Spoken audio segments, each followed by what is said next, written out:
حضرت ابو ہریرہ رضی اللہ عنہ سے روایت ہے کہ نبی کریم صلی اللہ علیہ وسلم نے ارشاد فرمایا، بندہ اپنے رب سے سب سے زیادہ قریب سجدے کی حالت میں ہوتا ہے، لہذا تم سجدے میں خوب دعا کیا کرو۔ اس وجہ سے ہے کہ انسان جب سجدہ کرتا ہے تو اپنے جسم کے سب سے افضل حصے کو اللہ پاک کی بارگاہ میں جھکا دیتا ہے۔ نہ صرف جھکا دیتا ہے بلکہ زمین سے لگا دیتے ہیں، اس زمین پر جسے لوگ اپنے قدموں سے رونتے رہتے ہیں۔ یہ عاجزی کی انتہا ہے، اپنے جسم کے سب سے بلند حصے کو اپنے جسم کے سب سے زیرین حصے کے مقابل لے آتا ہے۔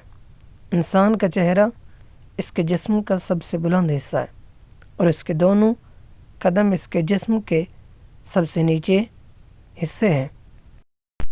تو اس کائنات کے خالق و مالک کے سامنے خشوع و خضوع اور اپنے عاجزی و نکساری کو تسلیم کرتے ہوئے، اپنے بے بسی، لاچاری اور کمزوری کو سامنے رکھتے ہوئے اس عظیم بزرگ و بارہ تر کے سامنے سجدہ ریز ہو کر اس کے امر کی تائید کرتا ہے کہ میں بہت بے بس ہوں اور تو بہت طاقتور ہے، میں تیرے سامنے سجدہ ریز ہوں، تو میری دعاؤں کو قبول کر، میری بے بسی و لاچاریوں پر رحم کھاتے ہوئے میرے لیے آسانیاں پیدا کر۔ جب انسان ایسی حالت میں ہوتا ہے اور اللہ کریم کے سامنے اپنے بے بسی و لاچاری اظہار کرتا ہے تو وہ اللہ تعالیٰ کے بہت قریب ہوتا ہے۔ رسول پاک صلی اللہ علیہ وسلم نے سجدے کی حالت میں کثرت دعا کا حکم اس لیے دیا کہ اس حالت میں بندے کی ظاہری حیت اور اس کی دعا دونوں اللہ رب العزت کے لیے عاجزی اور انکساری کا منظر ہوا کرتے ہیں۔ اس لیے بندہ سجدے میں سبحان ربی الاعلیٰ کہتا ہے، جس میں اس بات کی طرف اشارہ ہے اللہ پاک اپنی ذات و صفات میں یکتا و برتر ہے، جبکہ انسان اللہ تعالیٰ کی عظمت و جلال کے مقابلے میں انتہا نیچا اور کمتر ہے۔ اللہ رب العزت کے صفات عالیہ میں ایک بہت نمایاں صفات اللہ کی شان و رحمت ہے۔ اسم الحسنہ الرحمن اور الرحمی دونوں اس صفات سے منظر ہیں اور ان میں اللہ کی رحمت کی کثرت طرف واضح اشارہ موجود ہے۔ قرآن مجید میں سینکڑوں موقع پر اللہ پاک نے اپنی اس صفت کا اظہار کیا۔ تمام قرآنی صورتوں کے آغاز میں جو آیات تلاوت کی جاتی ہے اور اپنے ہر کام کا آغاز ہم جس آیات کو پڑھ کر کرتے ہیں، اس میں یہی تو کہا گیا، اللہ پاک بہت رحمان اور رحیم ہے۔ اللہ پاک کی یہ صرف اتنا ڈاکومنٹ کرتی ہے کہ اللہ پاک نے ایک پوری صورت ہی اپنے صفت کی تشریح کے لیے نازل فرما دی۔ سورہ الرحمن کو قرآن پاک کی زینت کہا گیا۔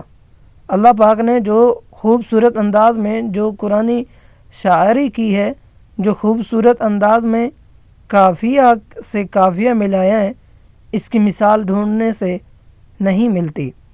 اس پوری صورت میں شروع سے لے کر آخر تک اللہ پاک کی اس صفت کو الیبروئٹ کیا گیا۔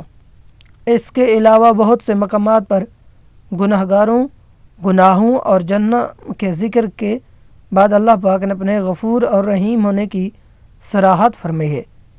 اس کا مطلب یہ کہ انسان بہت ناسمجھ ہے، گناہوں میں لوتھڑا ہوا ہے اور اللہ پاک کی عدالت میں بہت سے گناہ لے کر جائے گا، مگر اللہ پاک کی رحمت اس گناہوں سے بہت بڑی ہے۔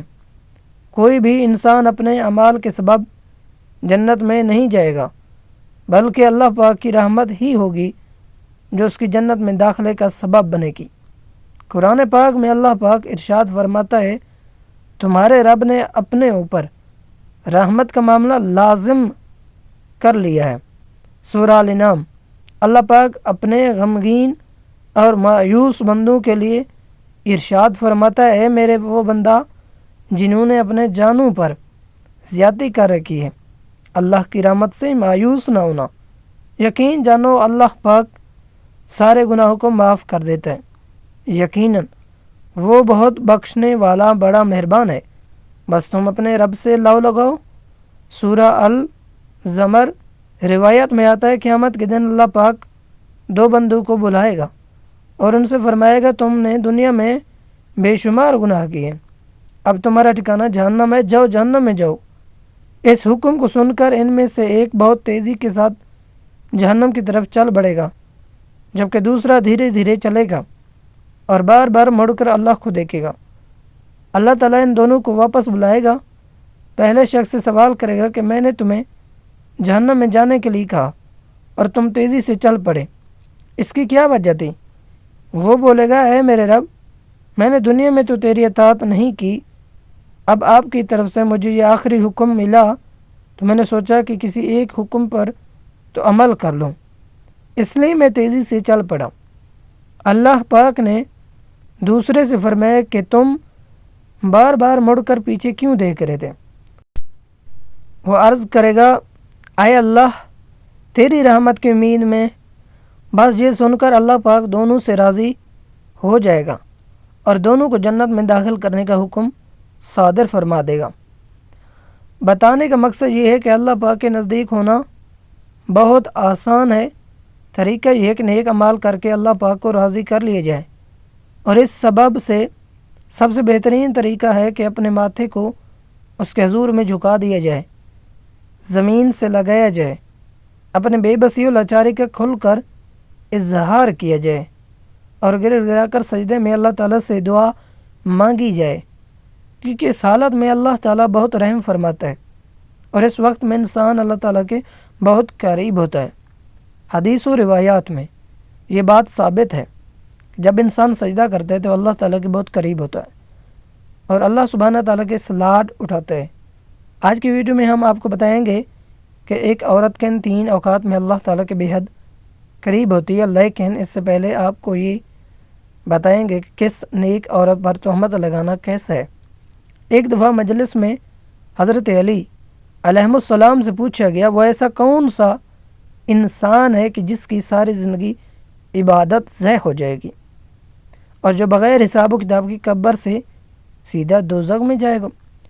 اس سوال کے جواب میں حضرت علی علیہ السلام نے فرمایا میں نے حضور نبی کریم صلی اللہ علیہ وسلم سے سنا ہے کہ جو انسان کسی عورت پر تہمت لگاتا ہے تو اللہ پاک اس کی تمام نیکیاں کو ضیاع کر دیتا ہے اور اللہ کے فرشتے اس پر مسلسل لعنت بھیجتے ہیں، جس کی وجہ سے وہ دنیا میں رسوا ہو جاتا ہے اور آخرت میں اس کے گناہوں کا پلڑا بھاری ہو جاتا ہے۔ وہ شخص کہے گا یا علی، کیسے عورت پر تہمت لگانے اتنا بڑا گناہ کیوں ہے؟ تو مولا علی شیر خدا کرم وجہ اللہ علیہ نے فرمایا کسی عورت کی سب سے بڑی متاع اس کی عزت ہی ہوتی ہے، اور اللہ نے عورت کو بہت زیادہ قیمتی اور تقدس والا بنایا ہے، اور جو شخص بھی اس تقدس کو پامال کرنے کی کوشش کرے گا تو اللہ پاک اس کا بدلہ ضرور لے گا، اس کے لیے سارے اعمال ضائع کر دے گا اور جہنم کا راستہ دکھائے گا۔ اس لیے کبھی بھی کسی عورت سے ایسی بات منسوب نہ کرنا جو اس نے نہ کی ہو۔ اب بات کرتے ہیں ان 3 اوقات کی جن میں ایک عورت کو اللہ تعالیٰ کے بہت قریب ہوتی ہے۔ مولا علی شیر خدا سے سوال کیا گیا اللہ تعالیٰ کے سب سے زیادہ قریب کون ہے؟ فرمایا کہ اللہ پاک کے سب سے زیادہ نزدیک وہ عورت ہے جو اللہ پاک کے ڈر سے نامحرم سے پردہ کرتی ہے۔ اے شخص، یہ بات ذہن میں رکھنا، اللہ پاک نے عورت کو رحمت کا مجسمہ بنایا تاکہ وہ گھر کو اللہ کی رحمت سے بھر دے۔ میں نے سنا اللہ کے نبی صلی اللہ علیہ وسلم سے سنا کہ اللہ کریم نے ہر عورت کے لیے ایک فرشتہ مقرر کر رکھا جو کہ اس کے دل کی فریاد کو سنتا اور فوراً اللہ کے حضور میں پیش کرتا ہے۔ لیکن افسوس ہے کہ جب ایک عورت بے پردگی کے ساتھ زندگی بسر کرتی ہے تو وہ فرشتہ اللہ کی رحمت اس سے دور ہو جاتی ہے اور ایسی عورت دکھ اور تکلیف کا شکار ہو جاتی ہے۔ یاد رکھنا کبھی بھی کسی با پردہ عورت کا دل نہ دکھانا، کیونکہ نیک عورت کی دعا آسمان کو چیرتی ہوئی اللہ کی بارگاہ میں جاتی ہے اور اللہ پاک فوراً قبول فرماتا ہے۔ محترم ناظرین، مولا علی شیر خدا کے فرمان سے یہ بات ثابت ہو جاتی ہے کہ جو عورت پردہ کرتی ہے اس پر اللہ پاک کی خاص رحمت کی نظر ہر وقت رہتی ہے اور ایسی عورت اللہ کی بہت قریب ہوتی ہے۔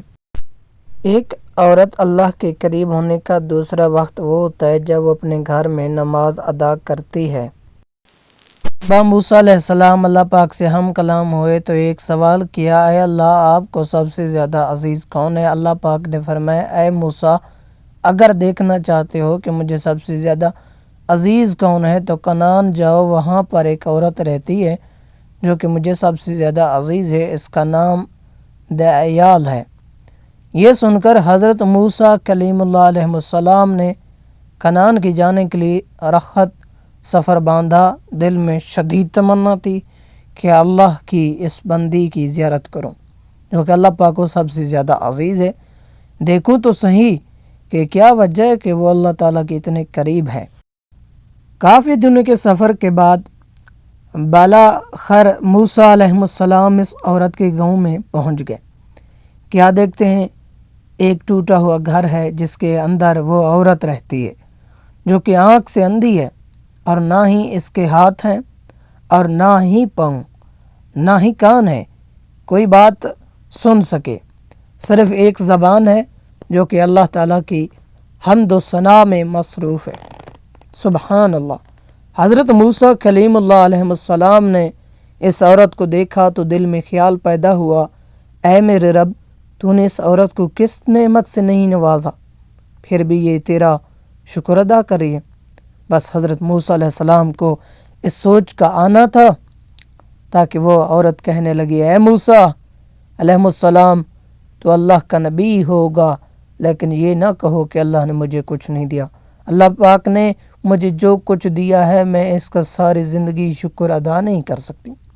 اے موسیٰ اگر اللہ مجھے قدم دیتا تو میں چل کر باہر جاتی اور گناہ کرتی، لیکن مجھے عزیز رکھتا اس لیے ان گناہوں سے بچا لیا۔ مجھے ہاتھ دیتا تو شاید میں اللہ کی مخلوق پر ظلم کرتی، آنکھیں دیتا تو شاید میں نامحرم کو دیکھتی، کان دیتا تو شاید میں گانا بجانا سنتی، صرف زبان دی تاکہ میں اس کی تعریف کر سکوں، اس کا شکر ادا کر سکوں، تو وہ میرے آخرت میں درجات بڑھائے گا اور مجھے جنت میں داخل فرمائے گا۔ اللہ پاک نے میرے روح کی آنکھوں کی اتنا منور کر دیا کہ میں نے تمہیں کبھی دیکھا نہیں، لیکن پھر بھی تمہیں پہچانتا ہوں، اور جو تم سوچتے ہو وہ سنتا ہوں، تو بتاؤ میں اپنے رب کو کریم کا شکریہ ادا کیوں نہ کروں؟